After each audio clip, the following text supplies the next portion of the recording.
Somaliland dhibka nala qaybsato qaraxa nala qaybsato Somaliland Yurub iyo America kuma taalo runa loo baahay maxaa ku furta kaliya loo qarxinaya maali ilaahay keeno hebelaa baxay abaan hebelaa gudbay xildhibaana isqarxiyay Somaliland ka imaaday midnimo oo imaado kulay hargeysa wadooyinkeeda nalalka baawurtaaga lagu xirayaa muqdisho wadooyinkeeda hadii lagu xiranahay hameennimo la qarxinaya wiilka ama gabadha Somaliland ka timaada ee koonfurta Soomaaliya soo aada markay koonfurta soo galaysa caqabad lama kulanto markii ka baxaysana caqabad lama kulanto wiilka koonfurta ka taga ama gabadha koonfurta ka baxday Somaliland tagtana saa markii uga degtaba ama xabsiga la dhigayaa oo eelaboorka laga soo celinaya haddii magaalada uu gudubto ama magaalada uu gudbana hadhowdii waxa weeye magaalada inta laga soo dhex qabto ayaa xabsiga la soo marsiinaa asagoo liin la soo cabsiyay ayaa waxa weeye la soo tarxiilaya qaarkood xitaa boorsooyinka laga lahara waxa weeye waa in koonfurta dadka jooga baaritaan waa in la sameeyaa saa dawladnimada waa in loo horgufaa dawladnimada koonfurta saa waa in loo horgufaa adiga ay daawanay ee Somaliland ka soo jeeda tabintana ka xanaaqin maanta runta wasaaraddu sheegaysa daawada muuqaalkan sheergaray oo lay garay oo dad badan gaarsiin runta maanta laga sheegaya cadawga khawaarijta ee koonfurta Soomaaliya dhibaatada ku haya yaa hoggaan u ah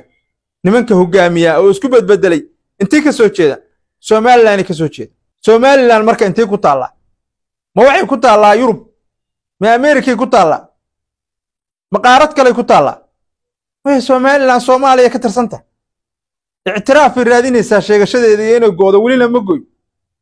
cadawga khawaarijta ee koonfurta Soomaaliya dhibaatada ku haya ayaga dhibaato kuma hayo nimanka hoggaanka u ahna waa Somaliland ka soo jeeda kuwii macalinimada iyo sheekhnimada iyo abwaannimada ku soo galay koonfurta Soomaaliyana waxa weeye jilibay iska xaadirinayaan iyo jubada hoose iyo jubada dhexe ayay u soo gudbayaan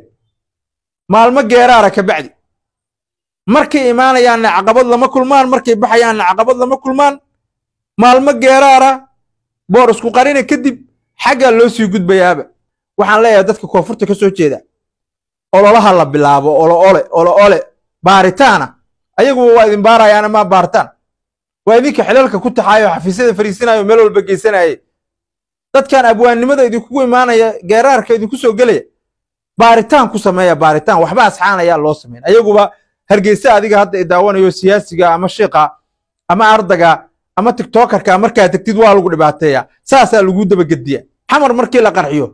Somaliland dhalinyaro ka soo jeeda ku farxada miidiyaan ku aragnaa oo farxayso sacabka saa u tumays waxa hoggaanka waana Somaliland ka soo jeedaan waxana qarxinay waxa laga yaabaa dadka qaar